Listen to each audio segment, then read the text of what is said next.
Lucy Cook, and I love freaks. I am immune to cute. I do whatever it takes to seek out the world's strangest creatures in the wildest places. I'm on a mission to show you why nature's oddballs are truly the most amazing animals on Earth.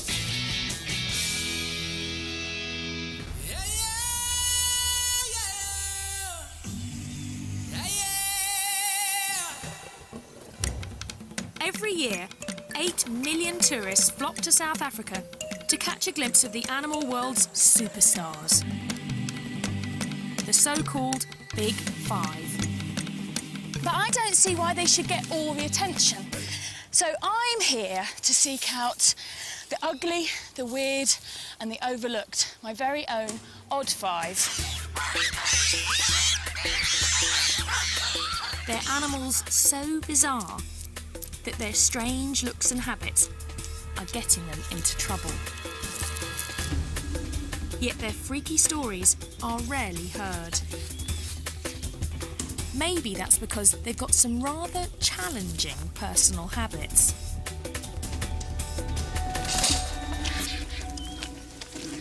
Like vultures that feast on dead and sometimes decomposing bodies. That's half a cow. It's a little bit smelly as well, I should add. But this gruesome diet is now killing some Cape vultures. Look at the wingspan on that! They're being accidentally poisoned. This couple takes in the victims and nurses them back to health. Here we go. Dinner time. Don't be alarmed if a whole bunch of vultures do come up to you. Okay. So they do bite. If the birds are going to grab you, the first thing they're going to do is your eyes. So I have to wear sunglasses and a cap to protect my eyes from being pecked out. But other than that, apparently they're very friendly. Carry on walking.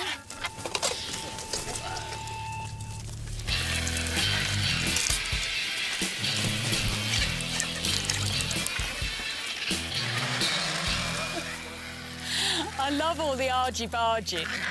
Hissing and strutting and posturing. Just careful, careful, careful.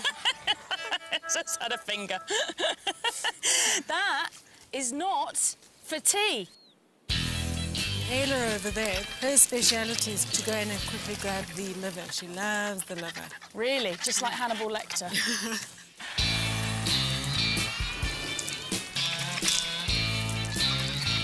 It's pretty obvious now why they have a bald head. It's to keep them clean when they're eating. Exactly. Yeah. They're actually very clean. They are. Every time they eat, they go and bath afterwards.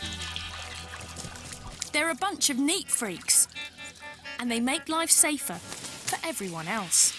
There could be anthrax, botulism, all sorts of nasties in that carcass.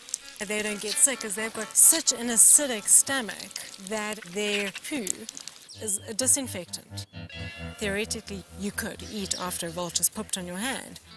I'm not quite sure I'll do it. You've got to practice what you preach. You can't go around telling everybody they can use vulture poo as disinfectant and not have tried it yourself. That's a theory. The bird's stomach acid counteracts natural poisons, but not man-made ones. And that's the problem for many of these birds. A lot of farmers lace carcasses with poison in the hope of getting rid of problem animals like jackals or caracals or cheetahs. And vultures are the ones that end up locating the carcass. Now, after 8 months of rehab, 2 lucky birds are ready to return to the wild. We're going to go and try and catch a vulture. We're after that bird right in the middle. On the top. Yeah. Now we'll have a good idea how he flies. Here he Check goes. He's flying. He's flying, looks okay. So I'll walk towards this way. Lucy, if maybe you walk close to the perch. Okay.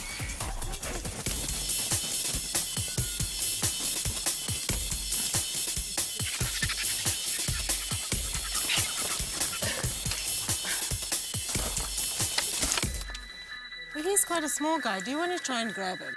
All right. From that way. That's okay. it, yeah. And the most important part is not to let go of the head. That's the number one. Number one, don't let go of the head. They're very wriggly, so just... Very wriggly. Okay, I've got hold of it. Wow, it is wriggly, isn't it? Hold Whoa, higher. it's so wriggly. Yeah. Okay, hold higher. You're going to hold it up against your chest. I'm going to clasp him like that. And My keep hands his are quite head- small. Keep his so- head away from your face. Okay, All time yeah, get but all too close. Okay, now you're going to hug him. So I'm going to pass him to you. You're going to kind of hug him. Okay. Okay, you okay there? Yeah, just. Whoa, he's strong. Okay. Have vulture will travel. Going to turn into the narrow tar road. You follow that all the way up. We take our birds to a spot where they can join other Cape vultures in one of the last surviving colonies.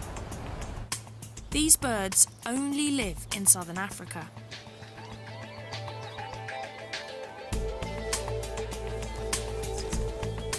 Let's give these birds their freedom then. Here you go.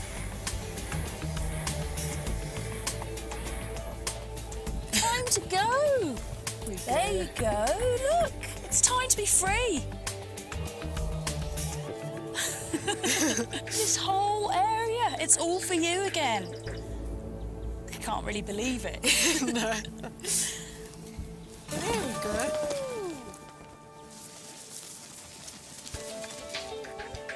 Straight off and heading for home.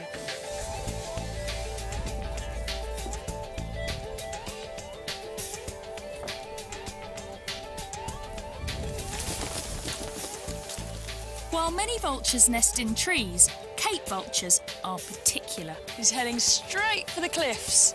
They only nest on high cliffs like these. And there's only one way I can see how they do it.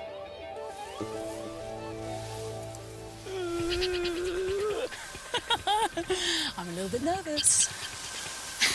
I didn't feel nervous until I saw the wall of cliffs. I thought, oh yeah, right, I'll be jumping off that then, won't I? Just about to jump off a cliff. What you get me into? That's Phil, my intrepid producer. Whoopa! Whoa!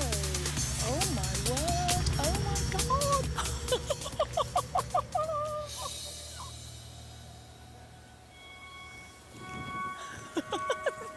They're gone, and there's two vultures. What people know about vultures is that they're fantastically ugly, but what people don't really know is that they're the world's highest flying bird. And in fact, one vulture even crashed into a jet at 37,000 feet. I'm hoping we don't have to go that high. We won't be going that high, will we? No, not today. You promise? Okay. Paragliding reveals how surprisingly curious and social the vultures are. You can see the birds coming out and joining them already. Oh, wow. They get to know you and they actually enjoy flying with you, so they'll follow you around. To sort of play with you. Yeah. Combination of nervousness and excitement, the likes of which I haven't had ever, I don't think. All right, we're gonna go, Okay. and let's go.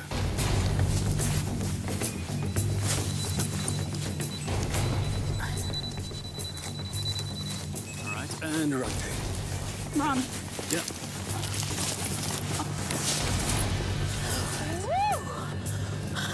All right, well, how does that feel?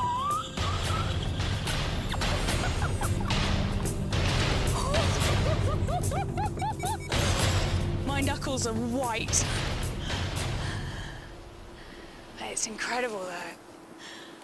And there are the vultures. Oh, my word. Wow, they are all around us.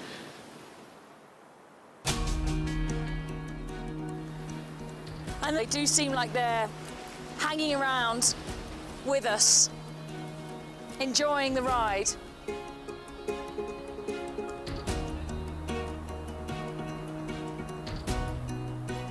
This is how you should see them to appreciate their beauty.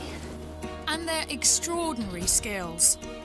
So this is the perfect introduction to South Africa. South Africa is made up of all sorts of different micro-terrains, each with their own peculiar creatures. These cliffs are one of those unique hotspots. I can see right over the cliff where they're nesting now. It's 25% of the world's Cape vultures are nesting in these cliffs. Vultures are paying a high price for their taste for dead flesh. And now, even their keen eyesight is getting them in trouble. A threat I want to know more about.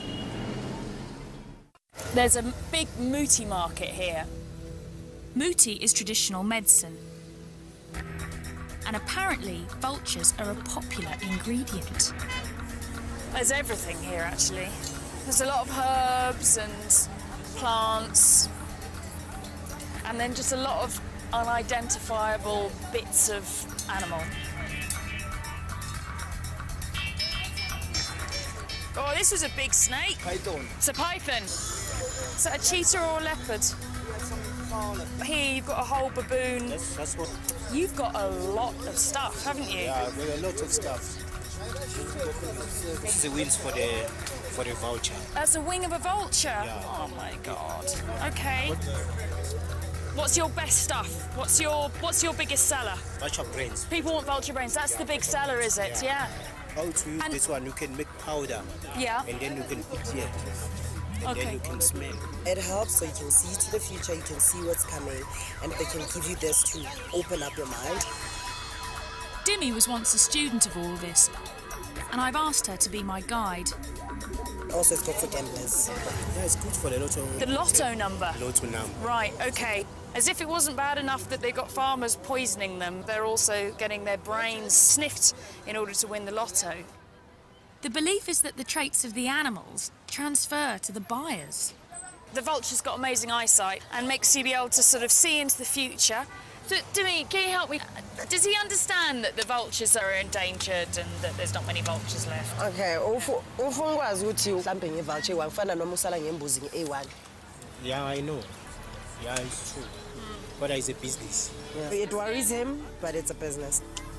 It's part of a tradition begun centuries ago, before other threats put these animals in so much danger. There are clearly an awful lot of endangered species here. This is a scale of a pangolin. I love pangolins. Pangolin scale. A pangolin scale is said to protect you from evil, wrapping you in armour like the animal itself. In 2011, at least 8,000 of these bizarre mammals were seized from black marketeers. Some of them want their scales, while others are after their meat. In China, it's considered an exotic delicacy. They may be the weirdest of the freaky five, and I'm not leaving Africa until I've seen one.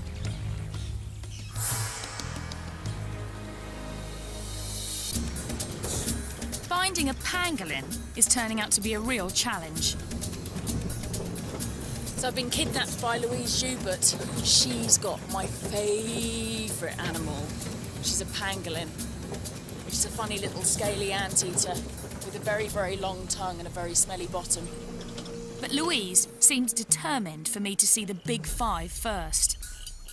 Obviously, you understand I wouldn't normally be interested in lions, but I'm actually quite scared to say no to Louise. They're big lions, aren't they? They're big. It's very easy to put your claws through there. Louise rescues and rehabilitates animals and then sets them free. Oh, we've got pangolins to see. Come on, we've got pangolins to see. Enough with the celebrity animals. Oh my word, it's a rhino. What's it? It's like, do you think my hand's food? Louise, I want to see the pangolin. I want to see the pangolin. Take me to the pangolin, please. Wild dogs. What do you think, Munchkin, eh? What do you want? Do you want to go and join them? Do you want to go back to nature? No, definitely. Slightly mad place, really, isn't it? Louise has an amazing success rate. She's saved 4,500 creatures since 1993.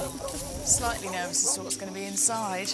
This is a very strange house. We've got funny little animals. And in this bedroom, we've got a load of ostrich chicks. Now I'm going to get to the pangolin. This is the pangolin's bedroom. This is the penguin's Pangolin's bedroom. got his very own bedroom.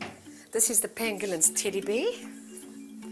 And he's been pooping, so we need to just clean that. Here we go.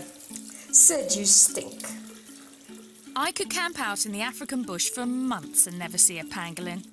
Oh, look, he's making into a little ball. They're very shy and secretive. Sid, it's so fantastic to meet you. I've heard so much about you, and I have been desperate to meet you.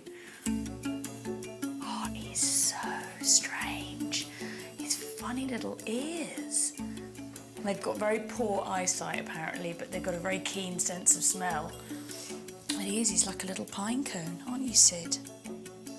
Sid and his mother were seized from poachers. The mother showed signs of stress and Louise released her.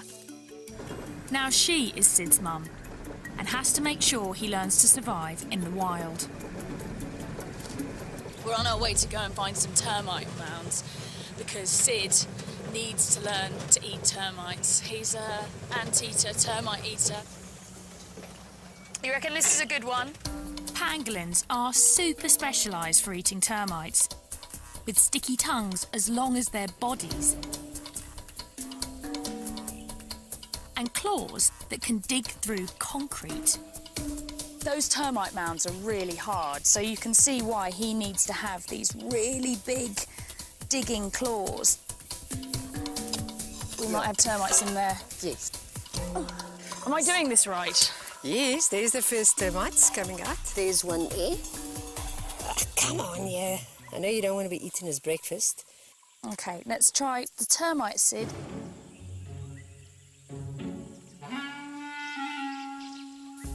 Come on, Sid, there's a termite. The termite, Sid, is there, right in front of your nose. No, OK. It's there. There it is. Look. Look there. Look. Look, termite. That way. It's possibly still too small. We don't even know which particular type of termites he likes, or ants, or whatever, but we'll find out. Yeah. Soon, Sid should be able to sniff out termites from hundreds of metres away, and hopefully other pangolins. They communicate to each other by leaving scents from a gland in their bottom. And that's how it smells very bad to humans, but it probably smells fantastic to other pangolins. And so this just must be a crazy amount of new smells going on out here. See how he can curl like that into a ball? That's their defence, is that he can curl right up like that. It's the perfect time for Sid to start hunting for termites. They're emerging from their underground hideouts because the rainy season is starting. Look at that, big storm. But I'm afraid the weather will send the next of the Freaky Five running for cover. That's that pre-storm wind, here it comes. It's been so hot all day, and now this wind started up, and that always means, yeah, I can start to feel it now. It's suddenly the temperature has just dropped. I might go inside the car, actually. And now there's a hailstorm. Even the weather's odd. And it's going to make finding the crazy lizard I need to see next a little bit insane.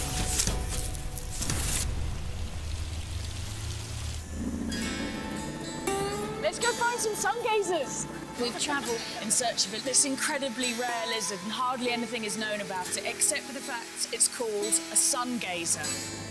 That's a burrow. That's another burrow there. My guess is that means it likes to gaze at the sun. What? Oh, lightning!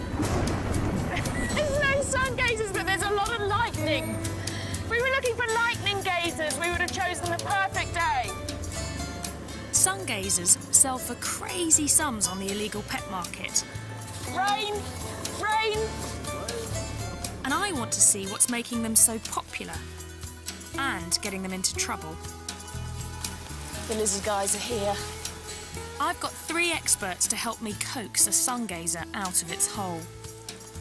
He's shivering. It's shivering shit. I know how you feel. Shivering, Lucky Lucy. Yeah, exactly. We can try and cool them out, George. Do you do the call of the opposite sex? Yeah. You've got to have a very sexy call, haven't you, to get that sun gazer out of its hole today?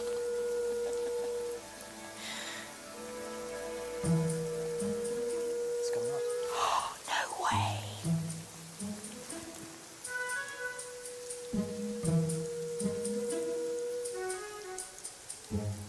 I'm just messing with you. Oh, I was all excited. I did think it was weird. I was thinking to myself, they really make that noise? I'm thinking, well, I don't know, I'm in South Africa, I've never been here before. It's like anything could happen, but... Luckily, the lizard men have some they're studying that they want to release. In this bag, the Holy Grail, the famous sun gazer lizard. Wow, he's cool. Look, he's so thorny. She. Look at her. These sharp spikes help make the sun gazer a hit in the pet trade. They're there for protection. These spines, these are the occipital spines, and these are what they stick into the roof of their burrows, so they can't be dislodged. I see, so their defence is to sit in the burrow with the head down, the tail sticking out, and then if a meerkat or something comes along and tries to yank one out, these spines around the head yank on, and then they can't pull them out. The burrow's also for defence. And we want to return this girl to hers. There it is. This one's a really nice hole. I would like to live in there. Would you? Oh, look at it. I mean, it's got a nice runway. It's well furnished. Not too long grass. What, 2 bathrooms? These guys want to learn as much as they can because no one knows how many are left in the wild. This lizard is only found in this tiny area, isn't it? They're found only in the South African highlands. They're very rare. They look incredibly fierce, but they're really very passive and easy to handle. It's a recipe that some exotic pet owners can't resist. Look at these spines and look at these spikes. They're like living dragons, really. There's nothing else that looks like this. Apart from you this morning when you turned up with your hair, actually. You looked quite like you'd styled yourself like a sun gazer. You know, you say owners start looking like their pets. You start looking like your study animal after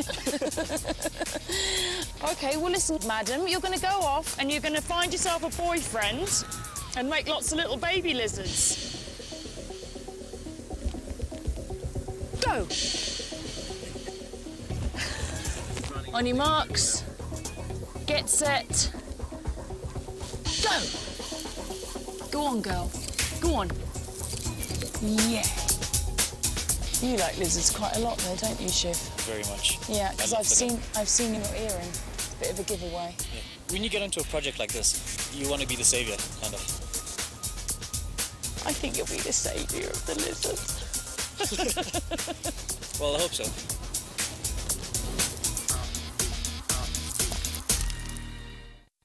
Burrowers like the sun gazer are found all over South Africa, where protective tree cover is in short supply. There's the aardvark, an anteater with the snout of a pig, the ears of a rabbit, and the tail of a kangaroo. They can weigh as much as a human. Aardvark burrows are often taken over by the honey badger. But the honey badger doesn't give a damn. He's such a badass. But for one of South Africa's oddballs, its protective burrow is turning into its tomb. You won't believe what I'm going to do. I'm going to go and rehouse a spider. We need that. You need a big knife. We need a big knife. This is Donald. Donald Stridon. And Donald's the patron saint of this spider. We're going to do some aggressive research. Aggressive research? We're going to need the relevant equipment here Donald served in the South African Army and is ruthlessly efficient. You don't want to leave anything behind. You don't want to leave anything behind, no. It's stuck in the bush somewhere. The spider we're after is known as a tarantula in most of the world. Here, it's called a baboon spider. We have water containers, yes, check. Let's take some weather monitoring equipment. Do you need gloves? We need to get camera, GPS. We don't need gloves. Okay.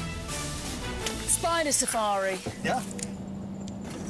So these spiders, they only really live in this area around here. About 150-kilometer radius from where we are now, and that's it. The only place in the world that you find this spider. That's the problem. Throughout southern Africa, tiny areas are home to unique animals found there and nowhere else in the world. Like the sungazer, the Cape vulture, and the golden brown baboon spider. Unfortunately, the spider likes a kind of soil also popular with home builders, and it refuses to move, even when the bulldozers come. It's going to tuck down right under there, panic, and as soon as they cover it over, slow, terrible death. So we absolutely need to move it. So this is an emergency situation? Yeah, this is one. So that's where the spider is. Now, golden brown baboon spiders need very special attention. They're very finicky, and we have to be finicky too. So the technique of capturing the spider is not to make too much disturbance so that we don't spook the spider. The first step is to lure this very sensitive spider out of its hole. Now, Donald has thought this through and has developed a special method, haven't you? Which involves faking a rainstorm. Here comes our rainstorm. You've got to make thunder sounds, eh? That's it, perfect. Just carry on like that. Okay, he's coming out. She's coming. There we go. You're doing such a good job. So there she is.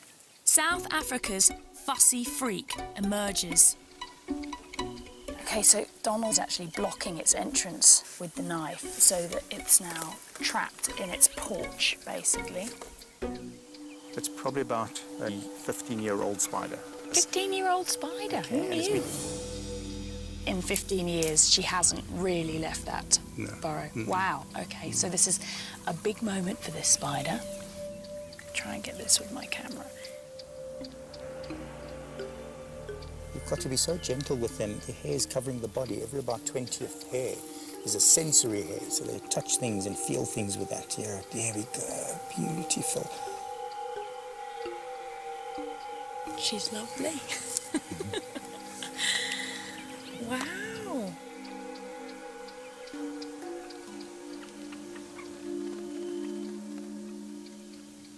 She's kind of on your hand already. Is she really already? Yeah, you hardly feel it. You know. I can feel it, yeah. Wow. I'm slightly worried she's going to run into my shirt sleeve. She won't run too fast. How long does it take for the spider to build this hole? Took it about 5 to 7 years. That's incredible. I totally understand why it wouldn't want to move. The hole is the spider's life's work. It won't simply dig another once we move it. So that's half the job? Less than half.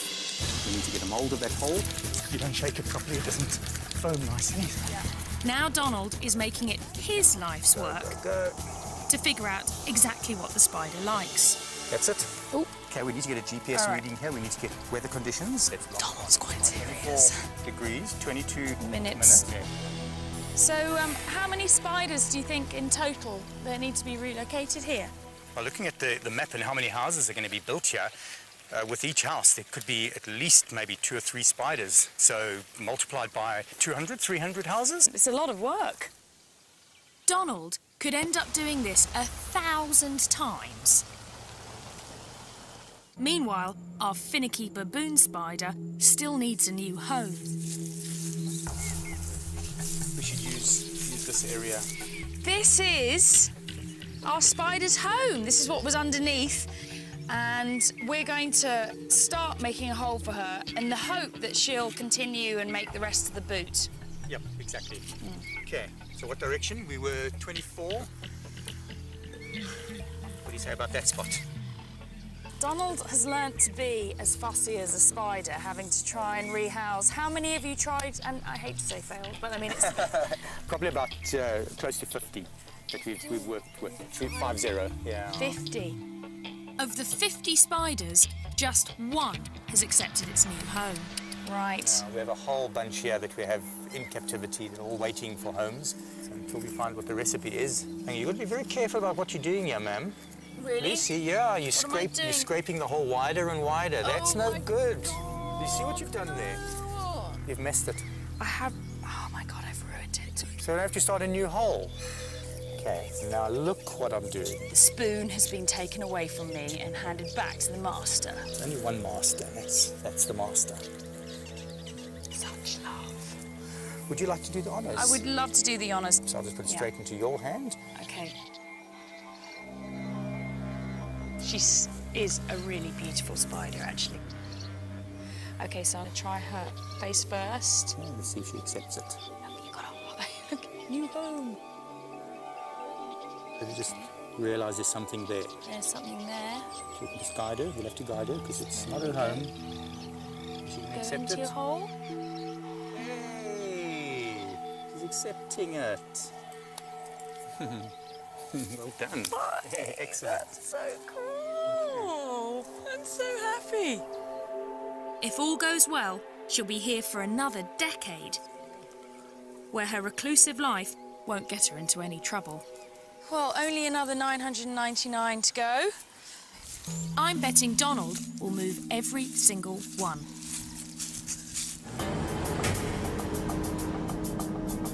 The spider would be helpless without Donald. But the last freaks on my safari help each other. And they're paying a steep price for it. They're bold creatures, far stronger and more agile than humans, with fangs longer than a leopard's. But it's the Chukma baboon's brain power that gets him in trouble.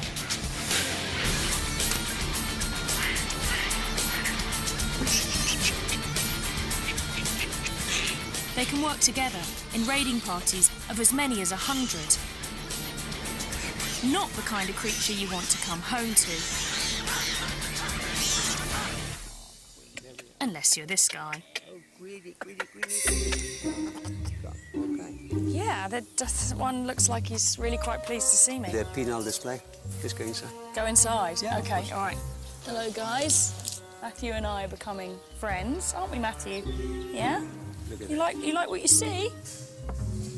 When baboons clash with humans, Bob rescues them. You are a naughty baboon. Yeah, you are a naughty baboon. Yeah.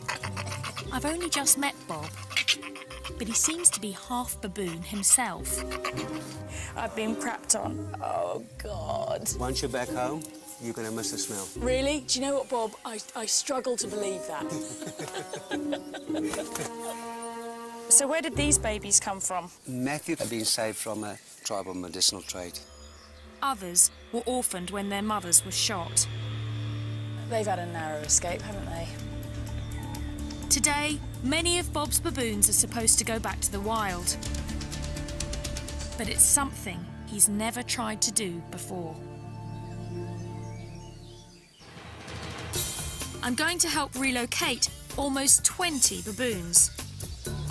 It's an event Bob has worked towards for decades, as he's learned to forge rescued animals into one cohesive troop. It's a massive day for Bob today. Like a sort of baboon wizard, he's collected a group of unloved baboons that have all come from different horrific situations and rehabilitated them here. And today's the day that we're going to dart them and move them to their new enclosure. It's the final step before these exceptionally smart animals are released for good.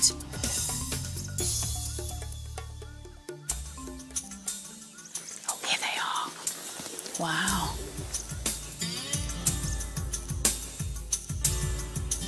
Look at these eyebrows now. Yeah, his eyebrows are wagging up and down. Yeah, we believe that they are real psychological experts. Make eye contact and they can read your soul. Scary prospect. And Baboons are very social, but creating a troop from scratch is not easy. You need the right mix. After years of trial and error, Bob's finally found it. Just recently, this group has come together to raise their newest member. There she's now there. You can see her there with a baby. I can see Daisy with a baby, yeah. When she came in, she was exactly the size of a baby. No, Yes. really? Yeah, now she's going to be... I want to cry. I was going to say, Paul. She's going to be released now with her own baby. Oh, that's amazing. It's going to be an intense day. Now we have to outsmart them. Easier said than done. Know that they're very intelligent. They will know quickly what we're up to. And you must be alert. They are potentially very dangerous animals. Okay. I feel quite nervous, actually, because these are big animals. We don't want things to go wrong.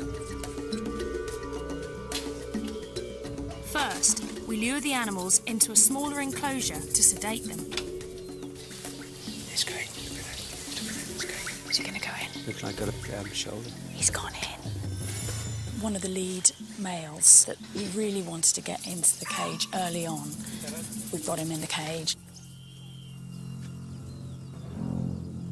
Then we get Daisy and the baby. Come on, two more, just two more. Two more. There you go. Got it? Yeah. Try. We've managed to get 8. We've got 8. Good.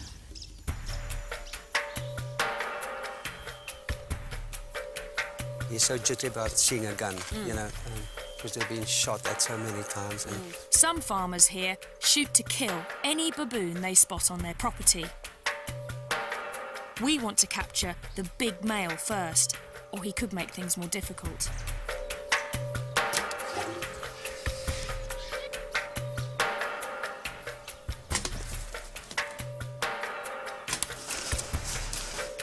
It's really tense. Go for it. Baboons are known to form really strong friendships. I think it's very sweet the way they're all cuddled up next to each other to go to sleep. OK, so now they're under. It's safe for us to go in. To get to the sedated animals, the team has to enter the larger pen, where the rest of the troop is anxiously watching. We're going to get them out as soon as possible. But stand by, Lucy. If something happens, you must pull at the door. OK.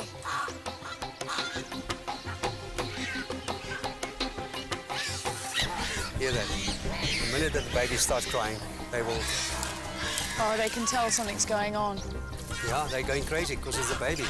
Now with the baby making the sounds, then we must take them out immediately. I've got it, yeah, OK.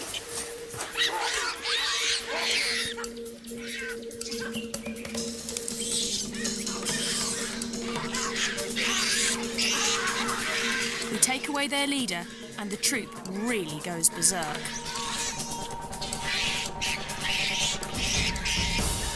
Once strangers, these baboons will now do anything to protect one another. And that includes taking us on.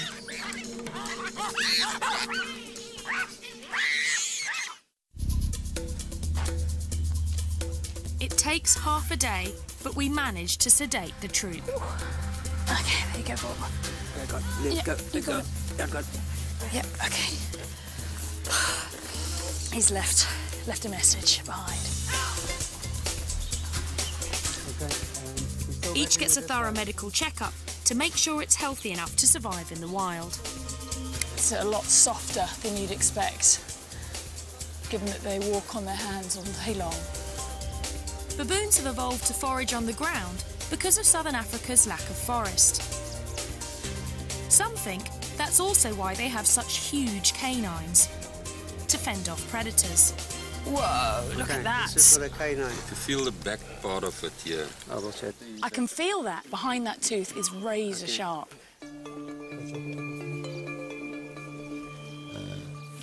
Wow. Okay, can you hold it loose? Oh my word. You got? Yeah, I've got him, yeah. Okay. At last, they're ready to go. So we're putting the baboons in these boxes so that they can be easily transported to the site where we're going to release them. What's going on, eh? You and Mum are going to wake up somewhere completely new and then you're going to be wild. You're going to grow up to be a wild baboon. Yeah, that is...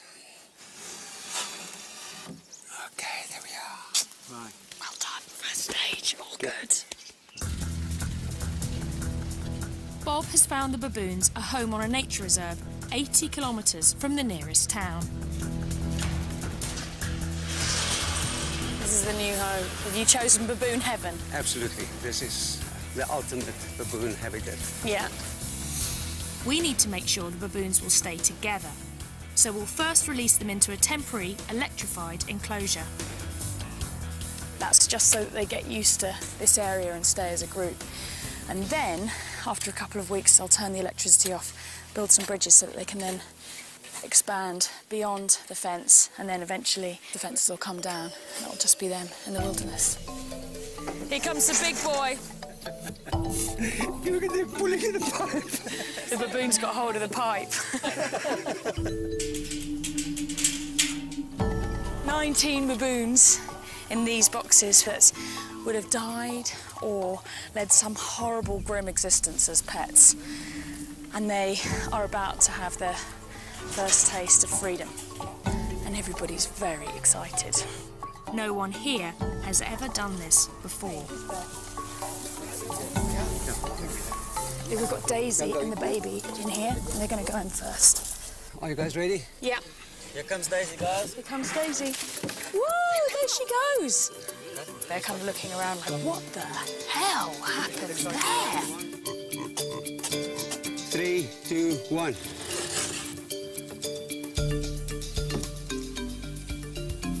Look at that. Emotion is running very high. Yeah. There you go. Yes, look at that. These ones are lively. It's not just the humans who are emotional. The baboons in there can see that there are other baboons that are free on the other side, so it's all getting a lot more exciting now. Wait, there's a baboon coming. Very quick, very quick, quick, quick, quick. We released the entire troop without a hitch. 2 more happy customers. Well, almost the entire troop. He's not going quietly. We've got to get Matthew out. Whoa! Whoa! Are you ready, guys? This is the alpha. Look at that. He's the last one. The last one to go out. Yeah. Look at that side, Lucy. Look at them. They are all happy. They're really happy, aren't all they? the talking going on there. It's like the first step into the big world. Yeah. A new world for them, a new experience and freedom. Everybody thinks their society is based on aggression, but it just isn't, is it? It's not. It's not. It's about care. This is a group of animals that come from as far as 1,000 kilometres away from each other, and yet they form this incredibly tight family group now, and they'll do anything to protect each other.